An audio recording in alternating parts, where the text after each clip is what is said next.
You don't belong at this table. Clara said it with a smile, the kind that doesn't move the eyes, only the mouth. Her wine glass caught the light as she tilted it lazily toward me. You're not even blood, Grace. You know that, right? The fork slipped from my hand. It hit the edge of my plate and made that sound, metal against porcelain, small but sharp enough to slice through every conversation in the room. For a moment, everyone froze. My mother's eyes darted to the chandelier. My father cleared his throat like there was something urgent caught inside it. My brother reached for the breadbasket, pretending he hadn't heard. I gave a small laugh. Is that supposed to be a joke? Clara smirked. Well, you always took things so personally. I stared at the roasted chicken, pretending I didn't feel my pulse in my neck. The candle beside me flickered once, then steadied, the wax running down its side like it was trying to escape too. I'm sorry, I said softly. I must have missed the part where kindness became optional at dinner. That line got a few nervous smiles. Nobody spoke. My father's watch beeped faintly, a reminder of the time, or maybe of how long silence can stretch before it suffocates. My name is Grace Evelyn Moore. I'm 47 years old, and I teach literature at a small community college in Indiana. I spend my days reading stories about people who find meaning in suffering. I just never thought I'd become one of them. Clara poured herself more wine, ignoring the trembling in my hands. We're just being honest, Grace. It's not your fault. Mom couldn't have another kid, and they went out and got you. Her words slid through the room like cold water. I wanted to stand, to leave, to say something that would make her choke on that false elegance she wore like perfume. But I stayed seated, because I knew that's what they expected. Quiet endurance from the adopted daughter who never fought back. Mom tried to smile. Clara, that's enough. Is it? She said lightly. I just think it's unfair that we keep pretending we're all the same. We're not. I breathed in slow, so the tremor wouldn't show in my shoulders. You're right, I said finally. We're not. The table went still again. I took a sip of water to wash down the ache building in my throat. Thank you for being here with me tonight listening. I don't know who you are, but if you've ever been the outsider in your own family, I hope you'll stay with me, because this isn't the first time they've tried to make me disappear. Clara tapped her manicured nails on the table. Don't make this awkward, Grace. I'm not, I said. You are. A flash of surprise crossed her face, and for 1 second I saw it, the satisfaction fading, the control slipping. But she recovered fast. You're so sensitive, always have been. I looked at her and smiled the way I used to when I was 8, clutching my report card, waiting for praise that never came. You mistake sensitivity for decency, I said. The words landed heavier than I meant them to. Dinner resumed in fragments, plates clinking, conversations forced. I barely tasted the food. My mind drifted to the years behind us. 2 little girls in matching dresses, except mine always came a size cheaper. Clara's name stitched in cursive on the inside tag, mine in black marker, written by Mom's shaky hand. I wondered if anyone else remembered. Probably not. My father finally raised his glass. Let's toast to family, he said quietly. I almost laughed. Clara did it for me, a crisp laugh that sounded rehearsed. To family, she echoed, staring straight at me. The champagne burned my throat. When the waiter came with the dessert menu, Clara leaned close. You know, she whispered, people pity you more when you pretend not to care. I don't need their pity, I said. Oh, I think you do. It's the only thing you've ever had. I looked at her hand resting on the table, glittering with our mother's old ring. That ring looks tight, I said quietly. Maybe it doesn't fit because it isn't yours. She froze for half a second. Then she smiled again. Touchy.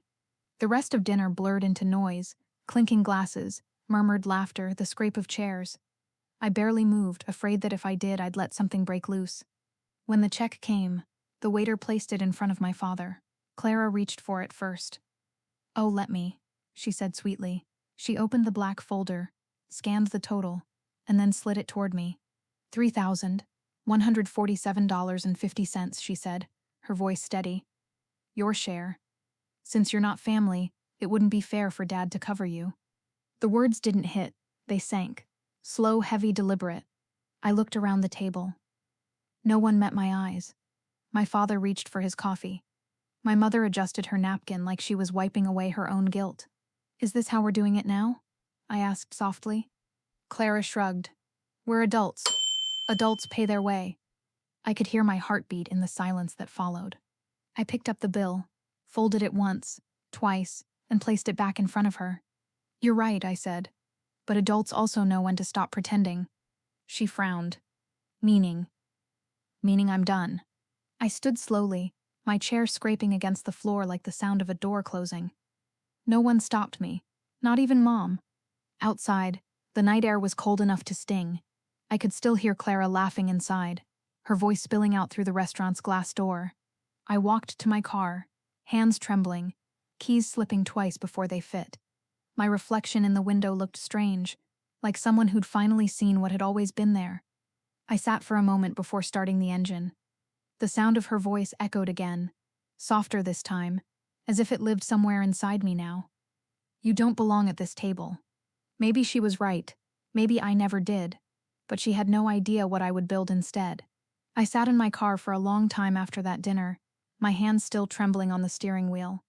The parking lot lights buzzed above me, cold and yellow. My reflection in the windshield didn't look like me. My face was pale, stretched, hollow around the eyes. I didn't recognize the woman staring back. I tried to laugh, just once, just to see if I still could, but it came out thin, like a sound that had lost its reason to exist.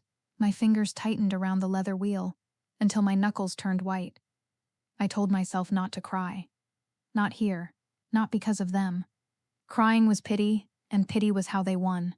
I pressed my forehead against the steering wheel and closed my eyes. The smell of roasted chicken and red wine still clung to my hair. It made me nauseous. For as long as I can remember, I've been the extra chair at every family table, present but not wanted. My name never engraved on anything, not even on a single ornament at Christmas. I was always the afterthought. Oh right, Grace too.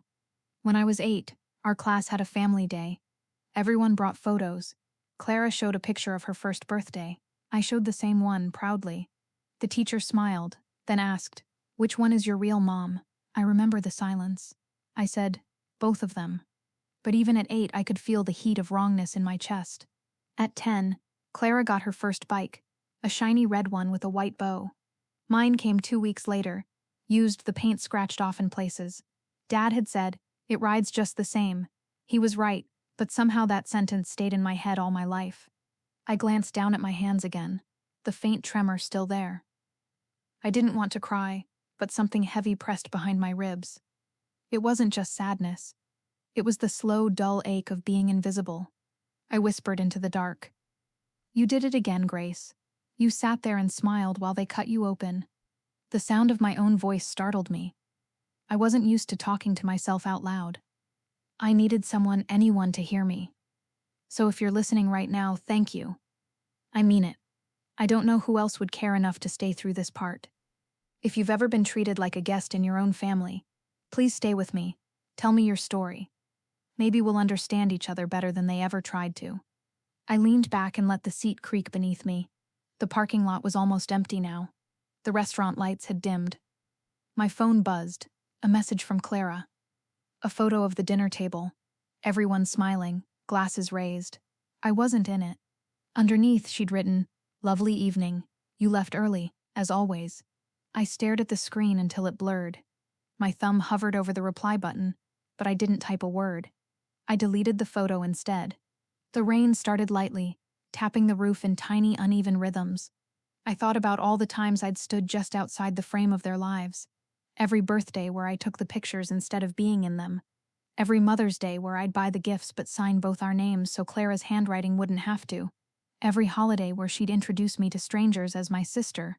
Well, technically, the word had lived in my bones longer than love ever did.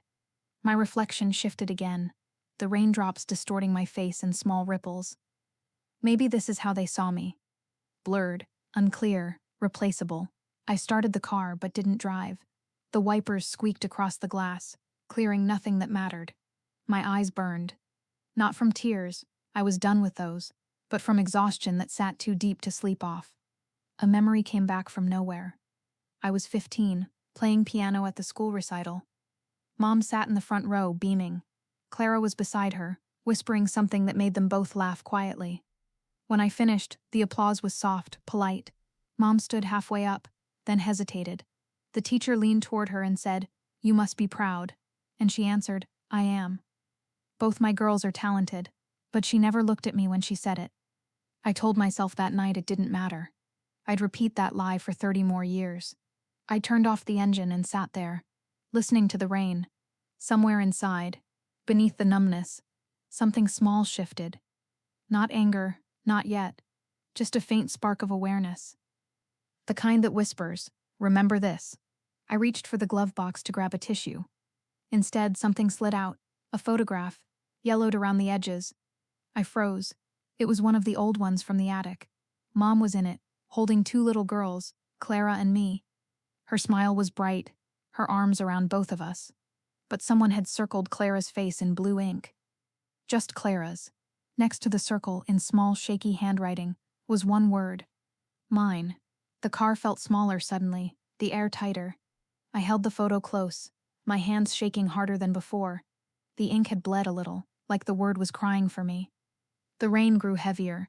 I stared at the picture until the colors blurred, until even my mother's smile looked like a stranger's. Somewhere deep inside, I felt the first real crack form. And for the first time that night, I didn't fight it. I noticed the construction signs before I saw the car. Bright yellow, nailed into the soil outside what used to be my parents' house. Our house. The letters said remodel underway, but it felt more like erasure in progress.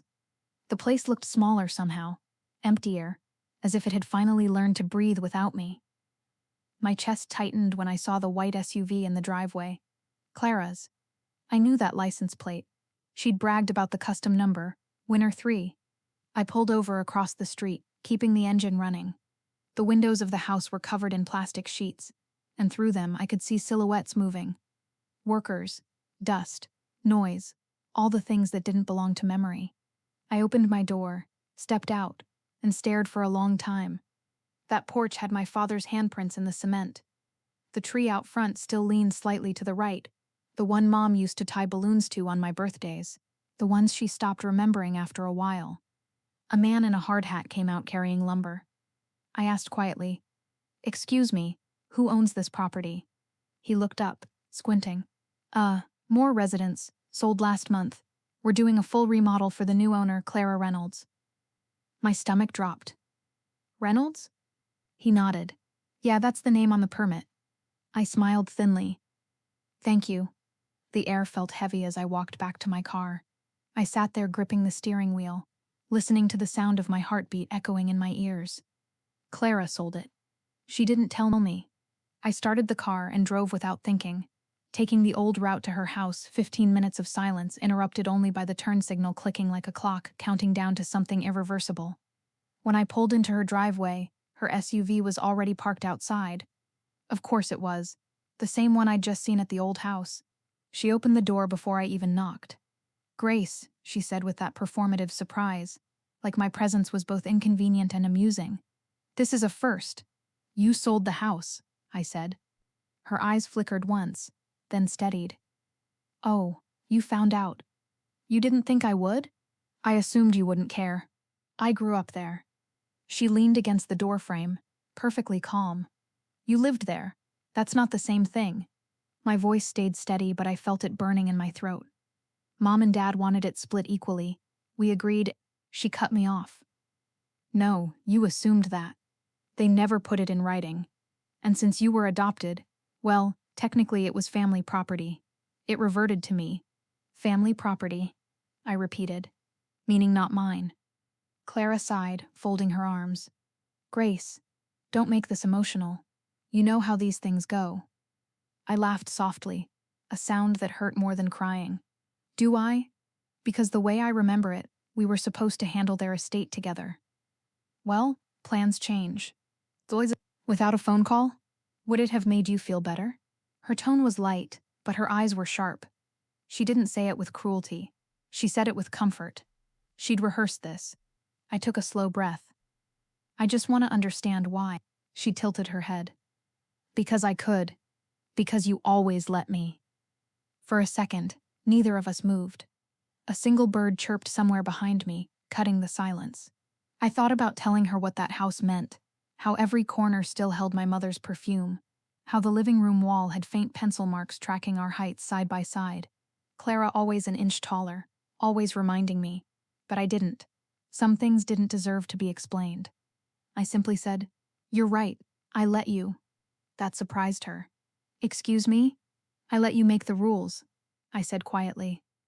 All these years I pretended to be grateful for being invited into something that was never mine. I played my part. "Then don't start rewriting history now," she snapped. "You had a good life, Grace. They took care of you. I was never yours to measure." Her lips parted like she wanted to argue, but she didn't. I stepped back from the doorway. "You could have at least told me," I said. She smiled faintly. "You would have tried to stop me." "Maybe." "Well," she said, brushing invisible lint from her sleeve. "There it is, done and dusted. No sense dragging it up." She started to close the door. I stopped it with my hand. "One more thing," I said. Her brows lifted. "You didn't sell a house," I told her softly. "You sold the only place that ever pretended to love me. Don't call it property." For the first time, I saw her flinch. Barely, but it was there. I turned and walked away, my shoes crunching over the gravel. The sky was a dull gray, the kind that held no promise of rain, just the weight of something waiting. When I got home, an envelope was sitting in my mailbox. No return address, but I knew that neat handwriting. Clara's. Inside was a single-page official letterhead from the county recorder's office. It confirmed transfer of ownership to Clara Reynolds, her name underlined twice in blue ink. At the bottom, a handwritten note. "Now it's official. Don't make this harder than it needs to be." I sat at my kitchen table holding that paper, the corners digging into my palm. The refrigerator hummed quietly in the background, steady, indifferent. I thought about how everything they left behind, the furniture, the photographs, the years now belonged to her signature. My signature was nowhere. The letter slid from my fingers onto the table. I watched it fall, slow and soft, like the last piece of proof that I'd ever belonged anywhere. I didn't cry. I just stared until the ink on her name started to blur from the sweat on my hands. And somewhere deep down, something began to harden. The envelope felt heavier than paper should. I placed it beside my cup of tea, the steam rising between us like a line I didn't want to cross. My fingers hesitated before breaking the seal. I already knew what was inside. Dread has its own kind of intuition. 3 pages, all legal, all stamped. My name appeared only once, and even then, as a witness, Clara's appeared everywhere else. "Property transfer complete, effective immediately." I traced her signature with my thumb. Sharp, looping, confident. Mine would have shaken. The tea had gone cold. I didn't drink it. I just stared at the cup and thought how everything in my life lately had cooled the same way, without me noticing when it happened.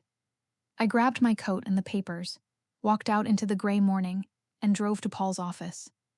He's an old friend, my lawyer for 20 years, one of the few people who's seen me at my best and still liked me at my worst. He looked up when I came in. "Grace," he said, frowning.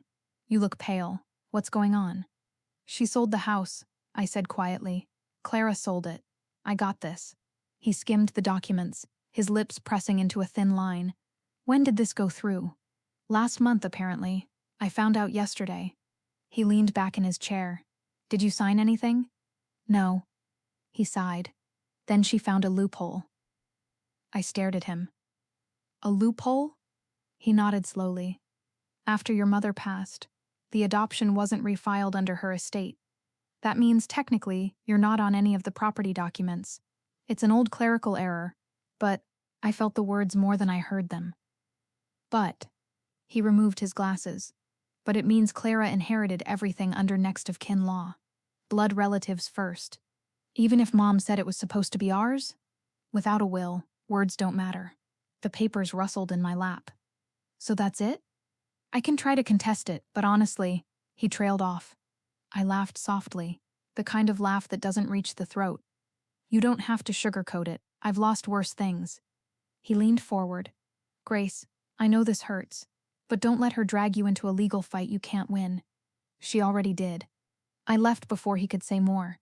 The sky outside looked the way my chest felt. Flat, endless, colorless. By the time I got home, I was too tired to cry. I made another cup of tea I wouldn't drink and opened my laptop. Bills, work emails, overdue reminders, each one asking for something I didn't have to give. My next paycheck was already divided between rent and the car payment. The house had been my safety net.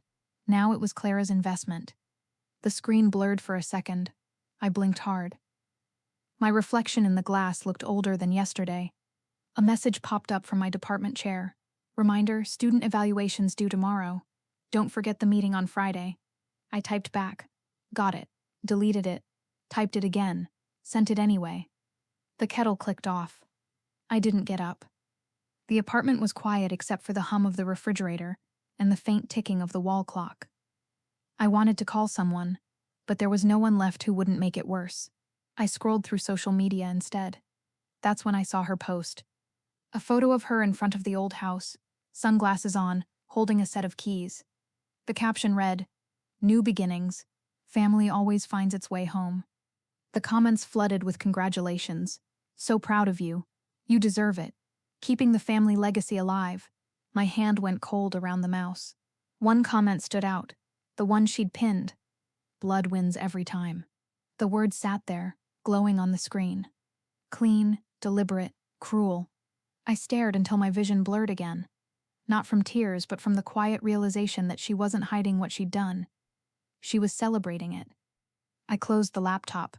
The room seemed smaller, tighter, like even the air didn't want to be near me. The papers were still on the table, edges curled from the steam of untouched tea. I folded them neatly and slid them into a drawer. I didn't want to see them again tonight. I just wanted silence. But silence isn't peace. It's just the sound of something breaking quietly inside you. Don't add her. She doesn't need to be in the family group anymore. I read it before it was deleted. Clara's message in the chat that still showed her name bolded at the top. They'd made a new group without me.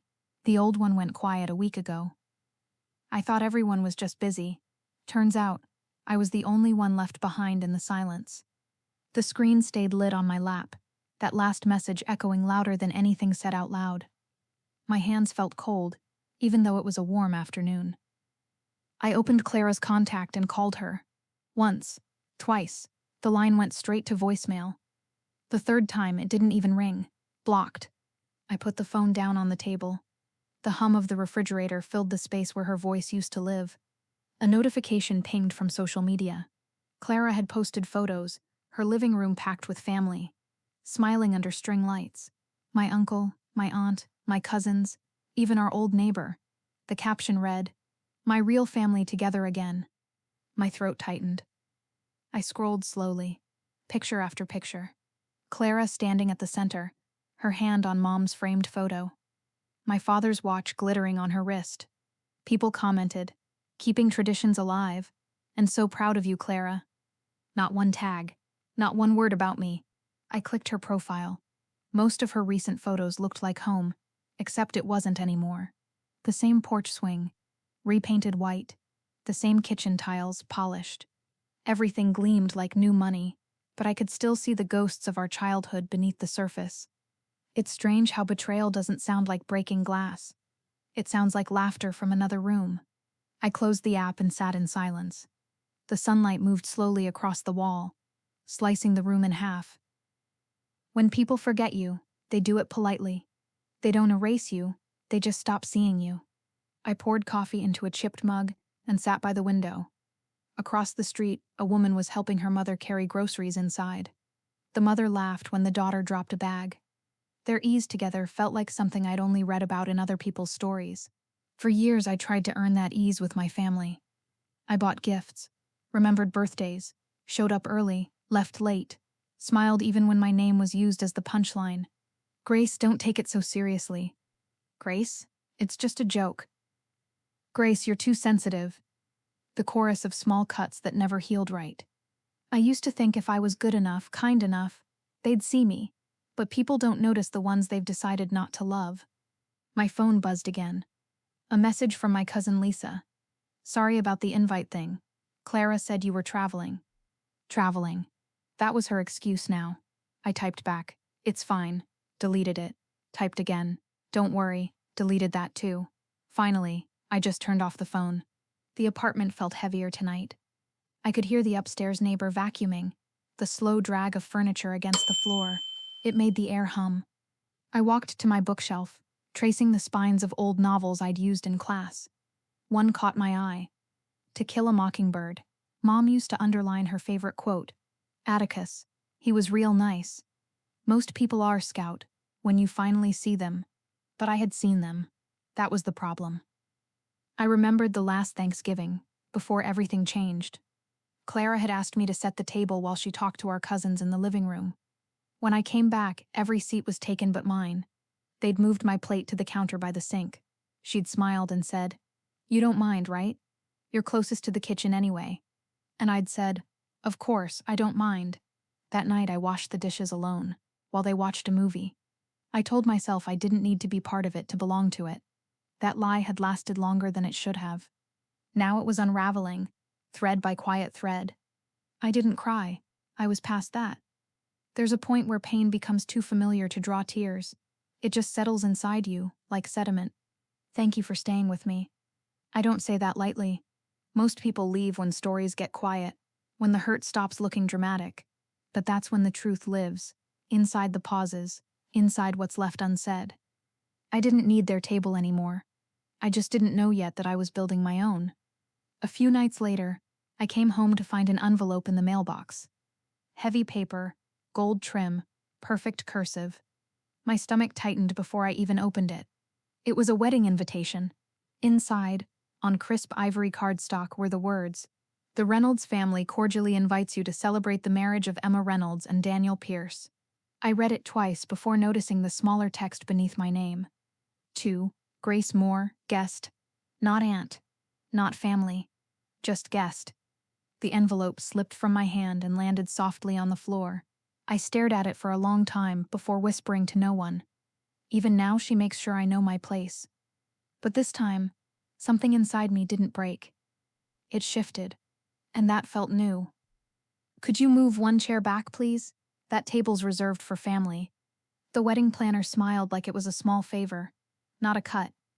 I stepped aside and watched her push my name card further down the row until it landed at the end, beside the catering station. I nodded. Of course. My voice sounded calm, practiced. I'd learned long ago that humiliation sinks quieter when you don't fight it. The ballroom glittered under chandeliers that hung too low. Clara had gone all out, white orchids, gold ribbons, even monogrammed napkins. Her daughter Emma looked beautiful. I'll give her that. A perfect reflection of her mother, right down to the way she avoided my eyes.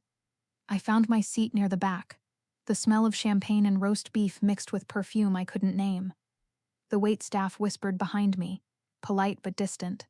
I folded my napkin on my lap and kept my back straight. No one came to greet me, not even a wave. I watched as Clara floated from table to table, laughing like she'd rehearsed it. When our eyes met across the room, she gave a small wave, more like acknowledgement than inclusion. "Grace," she called out finally, voice bright and cutting. "I didn't see you there. We were worried you wouldn't come." "I wouldn't miss it," I said, smiling just enough to be civil. "Well, that's sweet. It's nice to have you here." Her paws hung heavy. "Even our adopted sister made it. She's practically family." The microphone caught every word. Laughter rolled through the tables. It wasn't cruel laughter. It was polite, easy laughter. The kind people use when they don't want to seem uncomfortable. I laughed too. I had to. That's the rule when you're the joke. A woman at my table patted my hand. "She's just teasing," she said softly. "I know," I whispered. "That's what makes it worse." The speeches went on. Toasts, stories, applause. Every word about family, legacy, bloodlines. I clapped when I was supposed to. Smiled when the cameras turned. I even dabbed at my eyes once, so it looked like I'd cried. During dinner, one of Clara's friends leaned toward me. "You must be proud of Emma. She's grown into such a lovely young woman." "She has," I said. "She always reminded me of her grandmother." "Oh, I didn't realize you knew their mother that well," the woman replied. I set down my fork. "She raised me." The woman blinked. "Oh, right, of course." Her cheeks flushed, and she turned away. That's the thing about people. They can't handle truths that make them uncomfortable. They prefer small talk to small wounds. The photographer made his way around the room. Family photo, he called. Clara gathered everyone, siblings, cousins, aunts. I started to stand, but she gestured subtly for me to sit. A gentle wave of the hand, casual, dismissive. I understood. I understood. I stayed seated. The flash went off. A perfect portrait of togetherness, with a single empty chair at the end of the row. The rest of the night blurred into noise. The music too loud, the laughter too sharp, the clinking glasses like tiny hammers against my ribs. I left quietly before the cake was cut. Outside, the night air was soft, heavy with the smell of gardenias. I stood under a streetlight and looked at the glow of the ballroom windows. From this distance, I couldn't hear them laugh. I could only see movement, shapes of people who still believed cruelty was just honesty with better timing. When I got home, I changed into my oldest sweater and sat at my desk. The journal waited, open to a blank page. I wrote, "They want me to break where they can see it." I stared at the line until the ink bled slightly into the paper. Then I added, "But I won't give them that." I closed the book and sat in the dark for a while. Silence feels different when you've been laughed at. It's no longer peace, it's recovery. The next morning, sunlight hit my kitchen counter through the blinds, thin and gold. My phone buzzed with a message from an old colleague. Jill. Just saw Clara's post. Beautiful wedding. Must have been emotional for you, seeing your family like that. I stared at it for a few seconds before replying. It was. I made coffee, sat at the table, and scrolled through the morning news. Halfway down my feed, I saw a tagged post from one of Clara's friends, a photo of the gift table piled high with envelopes. The caption read, "Overwhelmed by everyone's generosity tonight. Thank you to Mr. and Mrs. Donnelly for their $25,000 gift to the sisters, Clara and Grace." My hand froze. I blinked. The check had been made out to both of us. I called the bank immediately. The woman on the line asked for my information. After a pause, she said, "I'm sorry, Miss Moore, but that check has already been deposited and cleared, 2 days ago." "Under what name?" I asked. She hesitated. "Clara Reynolds." I thanked her, hung up, and sat still. The coffee had gone cold, untouched. I thought about the way Clara had smiled at me last night, like she was making peace. I thought about the laughter, the flash of the camera, the empty chair. All of it was theater. Every scene choreographed to make sure I never forgot my place. But for the first time, the hurt didn't feel endless. It felt focused. There's a difference between being broken and being awake. And that morning, staring at that empty cup, I realized I was finally awake. "Grace, it's time to let it go." That's what Paul said when he called to check in the next morning. His voice was kind, but kindness doesn't fix anything. It only makes the wound sound polite. I told him. He sighed. "You don't sound like it." "I don't need to sound like anything," I said, my voice steady. "I just need to stop waiting for fairness." He was quiet for a long second. "You deserve closure, Grace." "I'm not looking for closure," I said softly. "I'm looking for silence." After I hung up, I made coffee and stared out the window. The sunlight had that soft, false warmth that makes you believe the world is gentle. I didn't believe it anymore. For years, I thought fairness was something you earned by staying kind, by being patient, by forgiving faster than they could hurt you. I used to think love had a scale, and I just needed to put more on my side to even it out. But it doesn't work that way. Fairness isn't given. It's withheld, piece by piece, until you stop asking for it. I used to pray for justice. Now I pray for distance. My apartment was still, except for the clock ticking above the sink.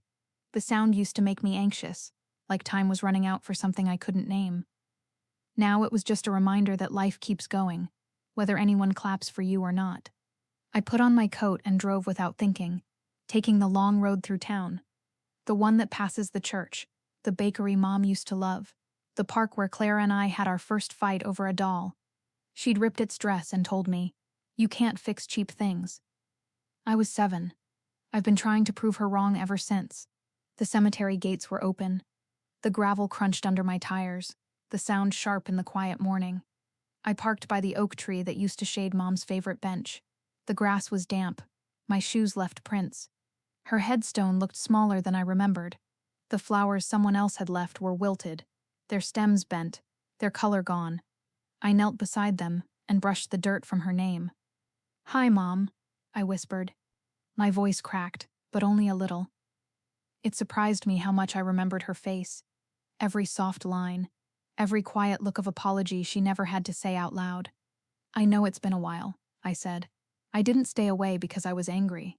I stayed away because I didn't know how to talk to you without sounding like a child again. A breeze moved through the trees. The sound of leaves brushing together felt like her voice gentle, uncertain. I thought if I tried hard enough they'd see me, I continued. I thought being good meant I'd earn my place. But I finally get it. You didn't choose wrong when you adopted me. You just didn't know what I'd become. The words came out calm, almost kind. They weren't meant to blame her. They were meant to release me. I placed my hand against the stone and closed my eyes. You'd probably tell me to forgive her, I whispered. But I think I already have. I just don't want her near me anymore. Forgiveness and distance aren't opposites. They're twins. A small bird landed on the stone next to her name. Its feathers puffed, black and white against the granite. It tilted its head, looking at me like it knew something I didn't. I smiled faintly. I'm okay, you know, I said to the bird. Or maybe to her. I just needed to stop asking. That was the moment I realized something had shifted. The hurt hadn't left, but it no longer asked for attention. It just lived quietly, like an old scar you stop explaining. I drove home without turning on the radio. The silence followed me like a shadow, steady and almost comforting. When I walked inside, the apartment felt different, not lighter, just mine. The clutter on the counter, the half-empty mug, the stack of unopened mail, all small proofs of a life no one else had a say in. I sat down at my desk, opened my laptop, and checked my email. At the top of my inbox was a message from an online auction site. The subject line read, "Exclusive estate jewelry listing. Verified seller Clara Reynolds." I clicked before I could think. Photos filled the screen. Necklaces, rings, earrings, all my mother's. I knew them by touch, by the way she used to let me try them on when she brushed her hair before dinner. A gold locket with a dent on the side. The sapphire ring that didn't fit Clara's finger but fit mine perfectly. Even the pearl bracelet Mom wore every Sunday. Each one had a price beside it. High, polished numbers that looked obscene under studio lighting. My chest went still. I scrolled to the bottom of the page. There was a small description Clara must have written herself. Personal collection from my late mother's estate. Family pieces kept in perfect condition. Passed down to her only daughter. Only daughter.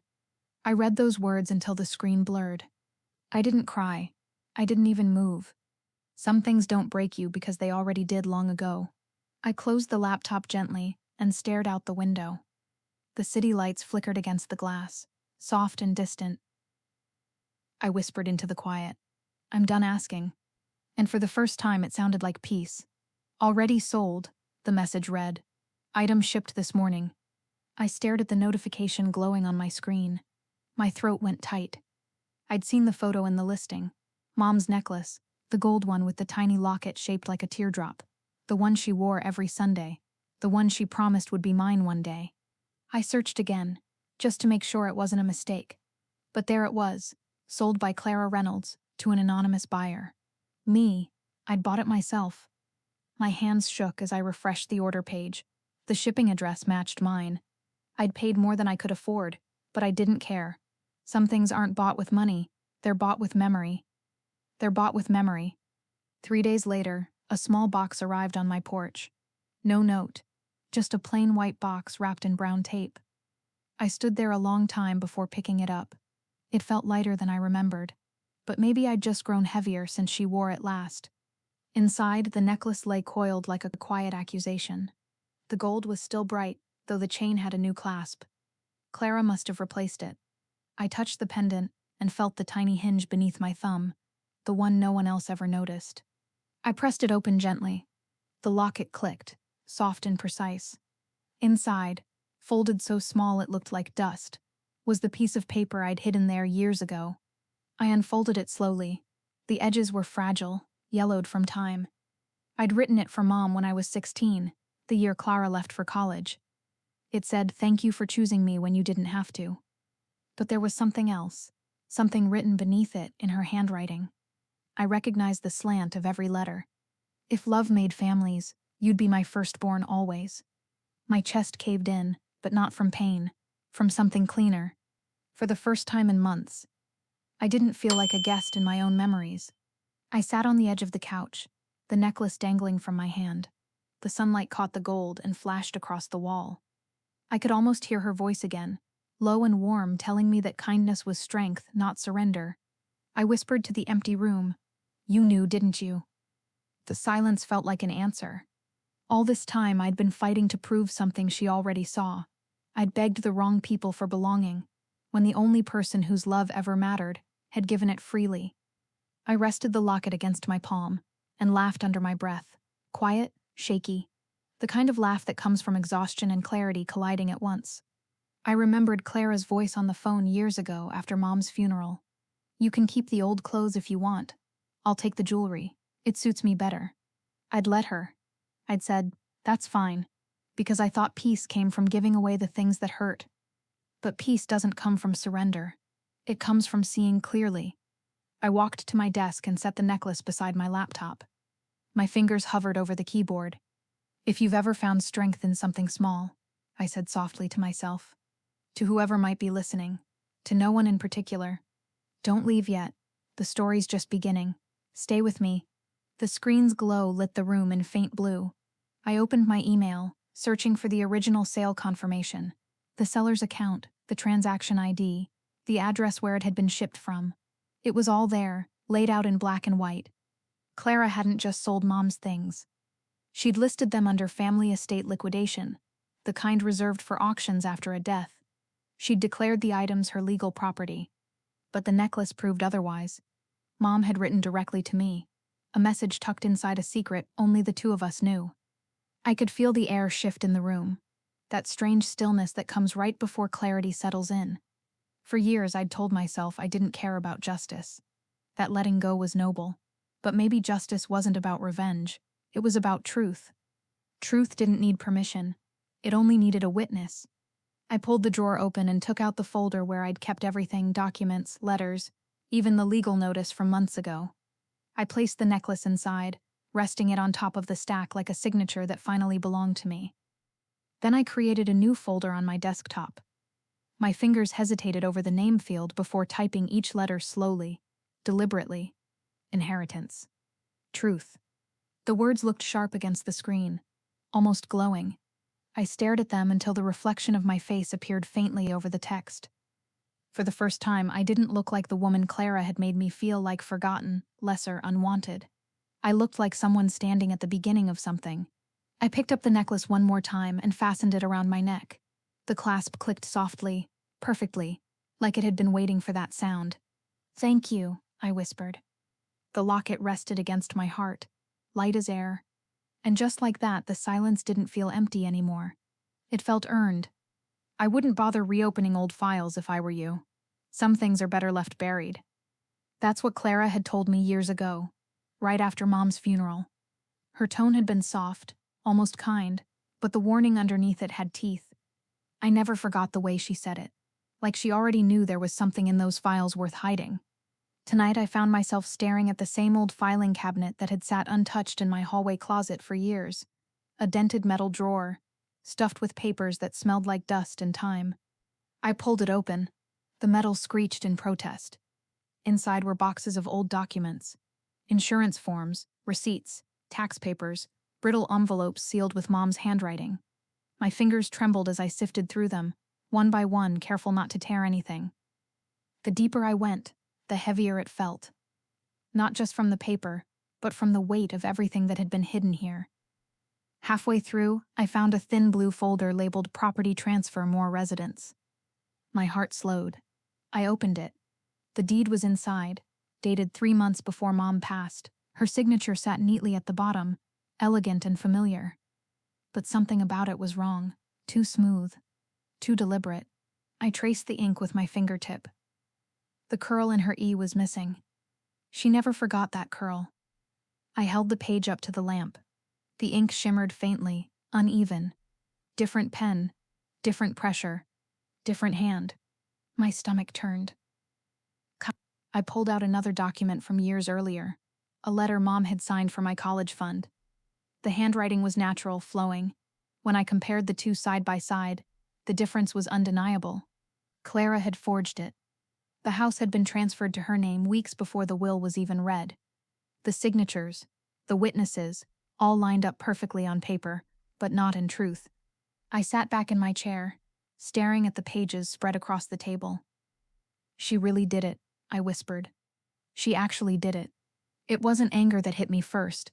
It was quiet, hollow disbelief. For years, I'd given her the benefit of the doubt, told myself she just didn't know how to love me the way I needed. But this wasn't ignorance. This was precision. This was theft dressed as family. I reached for my phone but stopped before dialing anyone. Who would I call? The police? A lawyer? I didn't want noise. Not yet. Justice is sharper when it waits. I organized the papers into neat piles, breathing slowly through the tremor in my hands. I took photos of every document, every signature, every date.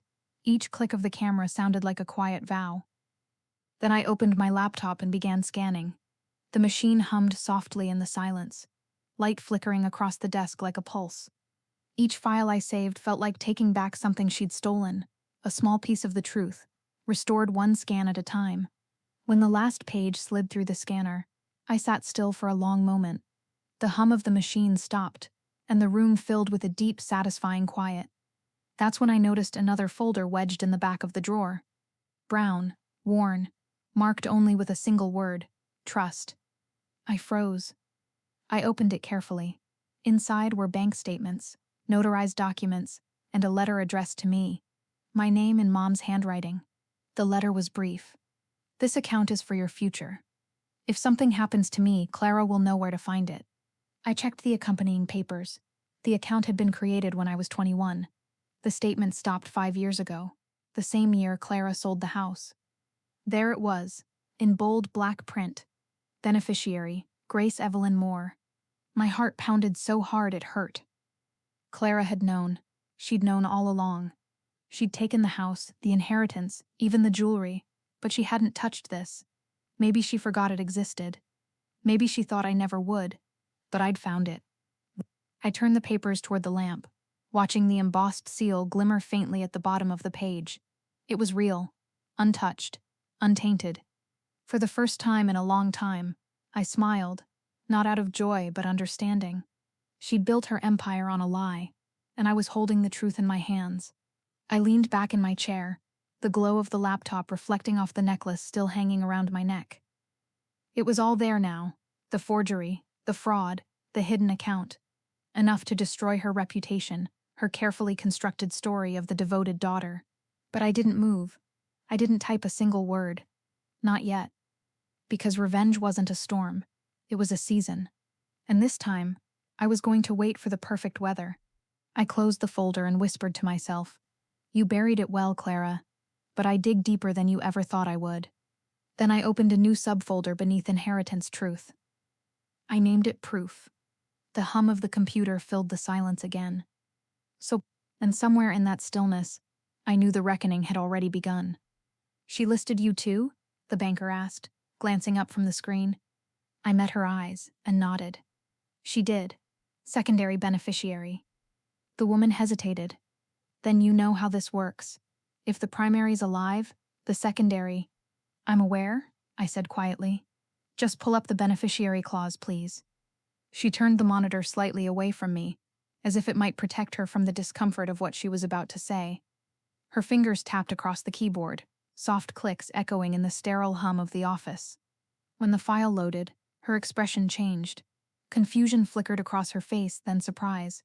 She looked back at me. "You should read this yourself." I leaned forward. The clause was short, 2 sentences tucked beneath a paragraph of legal jargon. My mother's name appeared first, followed by mine. Then came the line I didn't expect to see. Primary beneficiary, Grace Evelyn Moore, daughter by love. Secondary beneficiary, Clara Reynolds, to be revoked upon primary's claim. The words were clean, unambiguous. My chest tightened. I asked softly, "So this account is mine?" The banker nodded. "Yes, Ms. Moore, every cent." For a moment, I couldn't move. The hum of the air conditioner filled the silence between us. I stared at the numbers glowing on the screen. $179,842.71. Not an inheritance. Not a gift. A final message from a woman who'd known exactly what would happen after she was gone. The banker cleared her throat. Would you like to make a withdrawal? I smiled. Just slightly. Yes, all of it. Her eyes widened. All? All. She hesitated again, then nodded and began typing. The printer behind her came to life, spitting out forms with a mechanical rhythm that almost sounded like applause. I signed my name where she pointed. Grace Evelyn Moore, each signature steadier than the last. When she handed me the confirmation slip, I folded it carefully and slipped it into my wallet. The paper felt warm between my fingers, like proof that something real had finally shifted. Walking out of the bank, the sunlight hit me harder than I expected. It was mid-afternoon, the kind of light that turns everything gold for a few seconds before fading. I stood on the sidewalk and just breathed. For months, my body had carried tension like armor. Tight shoulders, locked jaw, shallow breath. But in that moment, something loosened. I wasn't powerless anymore.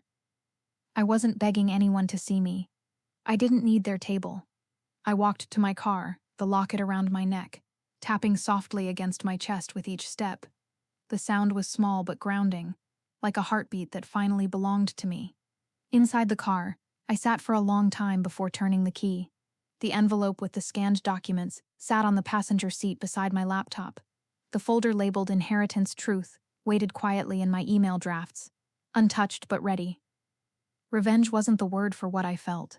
It wasn't even justice. It was balance returning to a life that had been tilted for too long. I checked my phone, 5 missed calls from Clara. I didn't open them. Not yet. Instead, I scrolled through my contacts and found a number Paul had once given me, a private investigator he'd used years ago when dealing with an insurance dispute. I tapped it. A woman answered on the second ring. Ruth Keller Investigations. Hi, Ruth. My name is Grace Moore. I'd like to verify some documents for an estate matter. Her tone softened immediately. Of course, Ms. Moore. What kind of verification?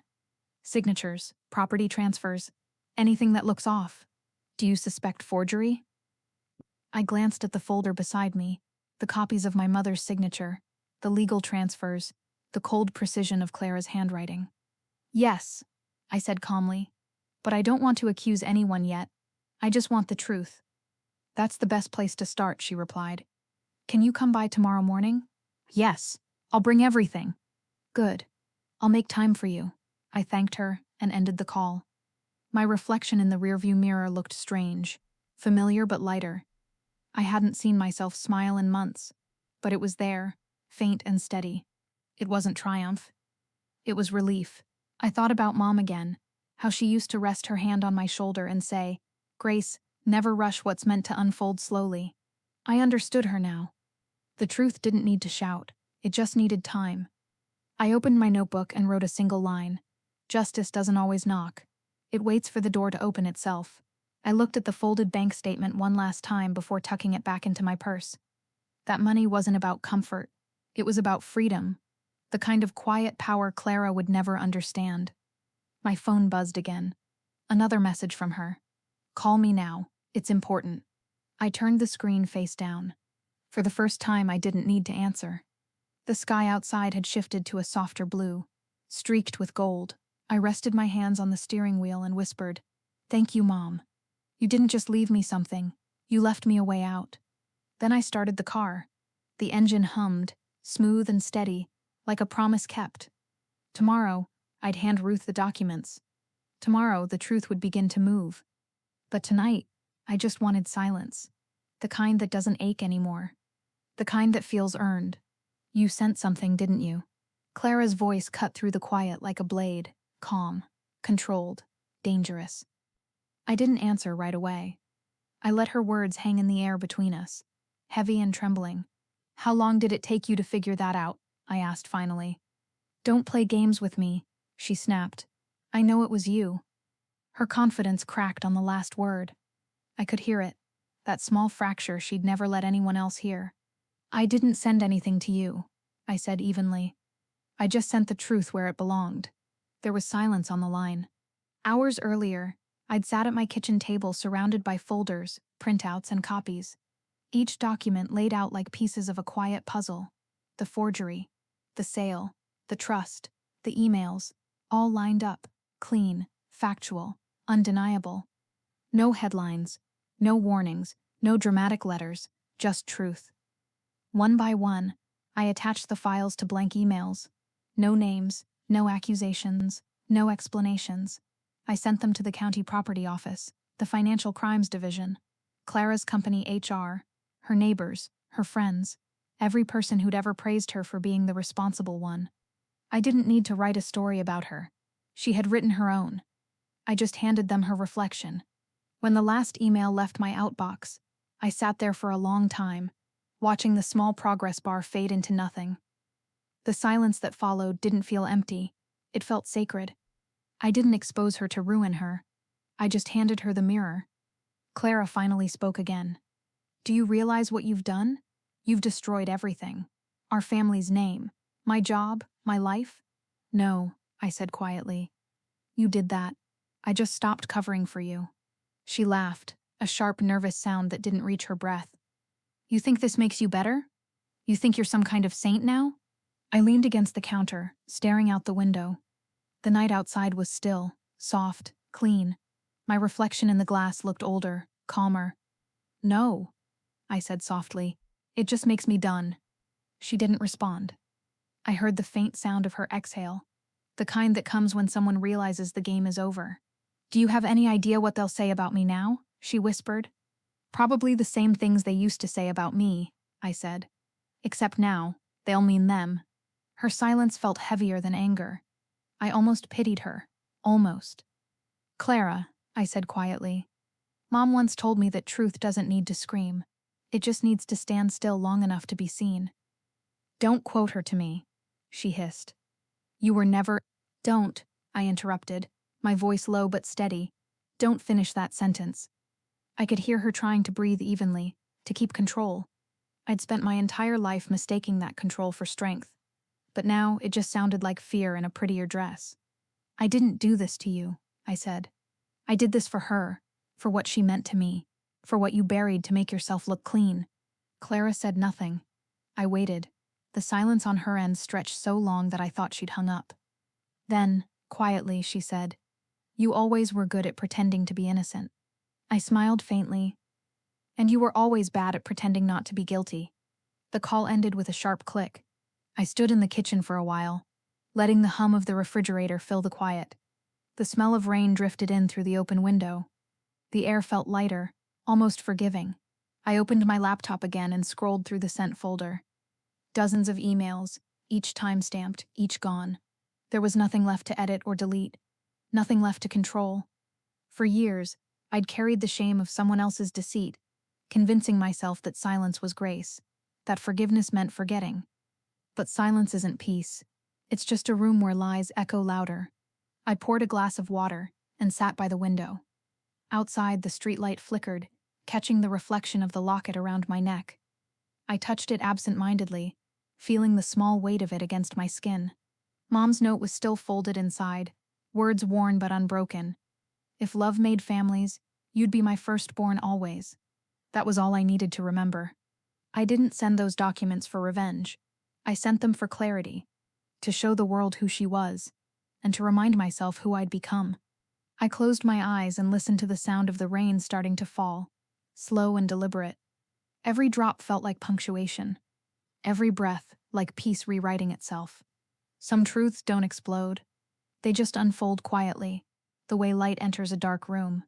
And tonight, the light finally reached me. You happy now? Her voice came through the doorway before I even looked up. I knew that tone, flat, brittle, shaking under the weight of its own collapse. I turned slowly, chalk still in my hand, the word forgiveness, half written on the board behind me. My students had just left.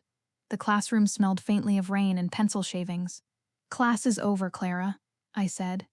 She stood in the doorway, soaked through, her coat clinging to her shoulders. Mascara streaked down her cheeks like tiny rivers she hadn't noticed yet. You did this, she whispered. You destroyed everything I built. I set the chalk down and faced her fully. No, Clara, You built it on someone else's foundation. I just stopped holding it up. Her jaw trembled. They suspended me. HR said they had to review financial irregularities. My husband's parents stopped taking our calls. They think I used his inheritance to cover debts. You leaked everything. I sent documents, I said quietly. Nothing more. Her laugh was small and cruel. You think that makes you innocent? I shook my head. It makes me honest. She stepped closer, shoes squeaking on the linoleum. You think anyone's proud of you for this? You think people are cheering for you? No, I said. I think they're realizing who you are. For a moment, she just stared at me. Her eyes, once sharp and deliberate, looked smaller now, like the light behind them had dimmed. I lost everything, she said softly. So did I replied. The difference is, I didn't steal it from someone else first. The rain outside hit harder against the windows. The sound filled the silence between us. You've been waiting your whole life for this, she said, voice low. For me to fall. I exhaled slowly. No, I was waiting for me to stand. Her lip trembled. You're cruel. I looked at her, really looked. The woman who had once been my sister in name, who had taken every kindness and turned it into currency. I didn't feel anger anymore, just distance. I'm not cruel, I said. I'm just finished. Her hand gripped the doorframe. They're calling me a fraud, a liar. Do you know what that feels like? I thought of the dinner table, of the laughter when she'd said, "You don't belong here," of the silence that followed when no one defended me. Yes, I said.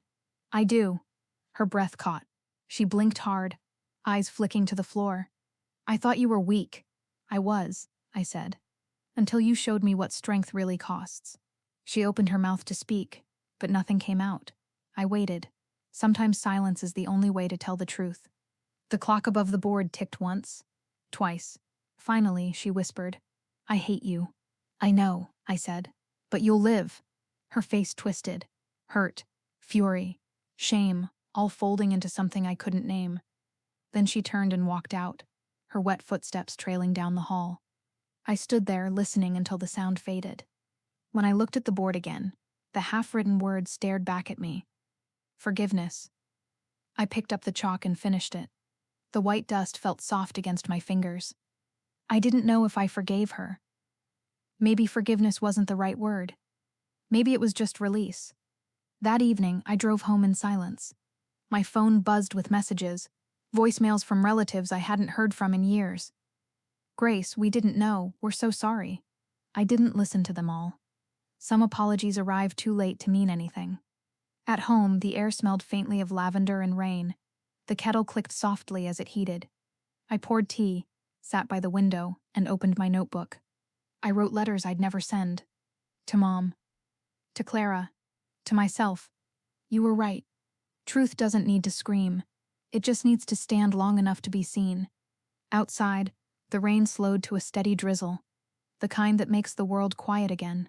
I thought about my students, how they'd sat in silence earlier that morning, when I told them truth and kindness aren't opposites. They're just often inconvenient at the same time. I smiled faintly. When the knock came, I almost didn't move. It was soft, hesitant. Through the window I saw her, Clara, standing under the awning, drenched, her hair plastered to her face, no umbrella, just a small paper envelope in her hand. The rain pooled at her feet, running toward the street in thin silver lines. She didn't knock again, just stood there. For a long moment, I stayed where I was, watching. Then, quietly I whispered to myself, "Not yet," and turned off the light. You really think I deserved all this? Clara's voice was smaller this time, fragile in a way I hadn't heard before. The rain had slowed, and she stood just inside the doorway of my classroom, still damp from the storm. Her umbrella dripped onto the tile. I didn't move from behind my desk. Deserve what, Clara? She swallowed hard. Everything that happened. The job, the family, the shame. I looked at her, at the way her shoulders hunched forward, as if the weight of her own choices had finally found a place to land. You tell me, I said.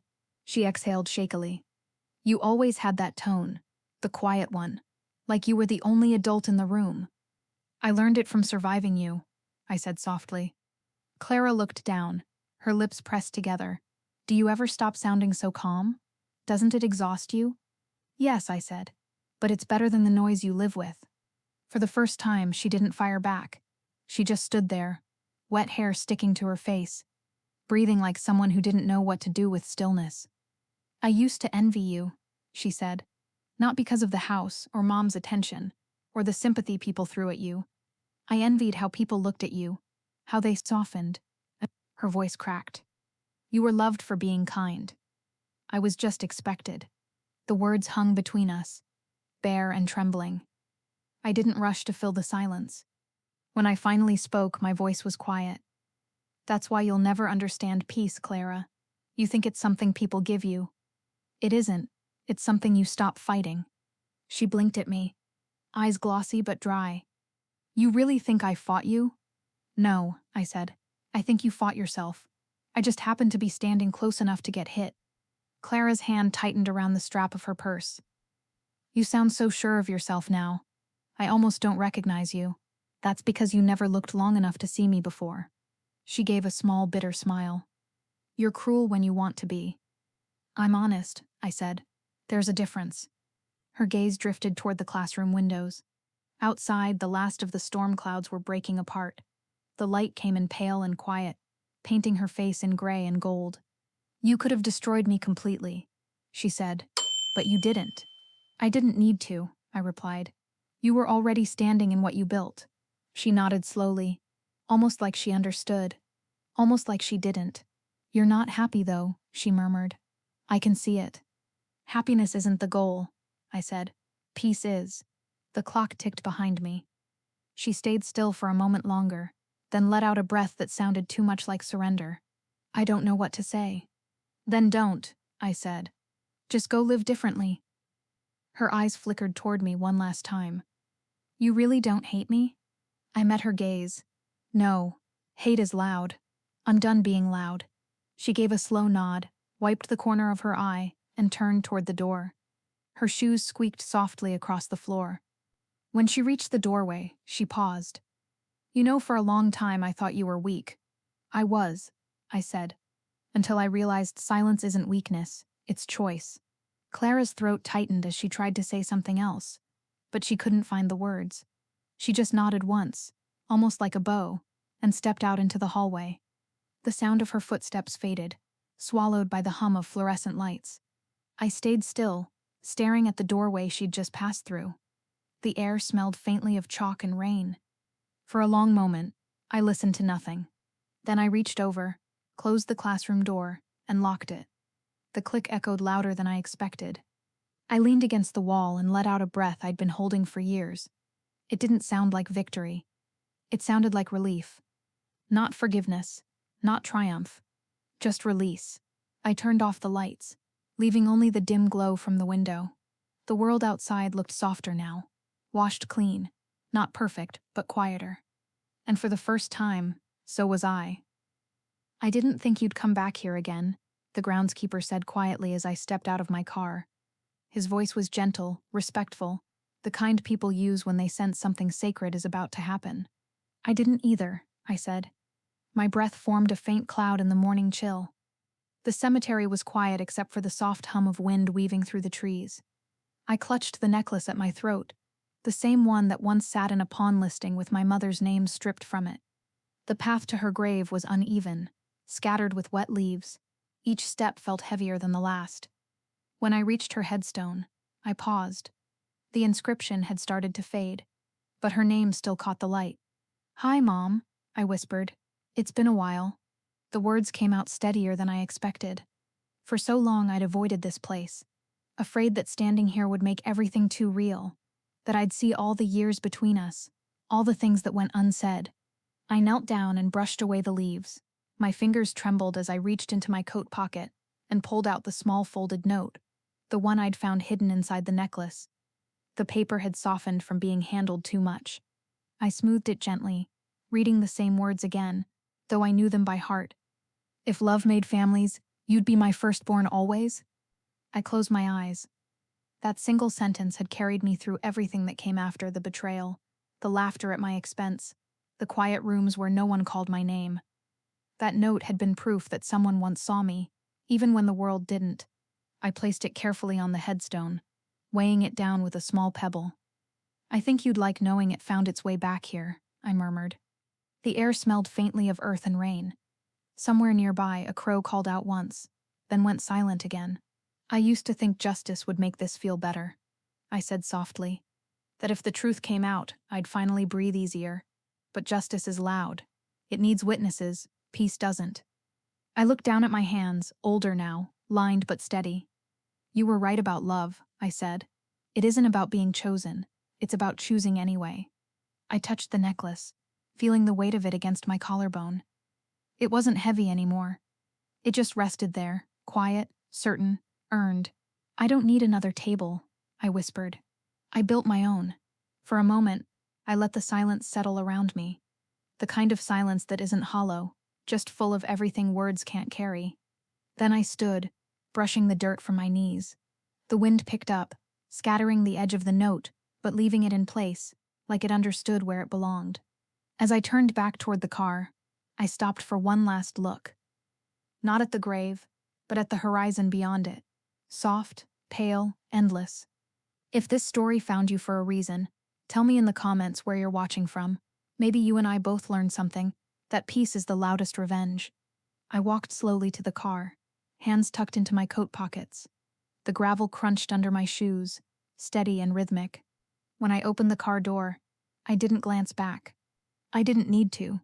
The road stretched ahead, long and clean, framed by bare trees and faint sunlight. For once the silence wasn't empty, it was mine.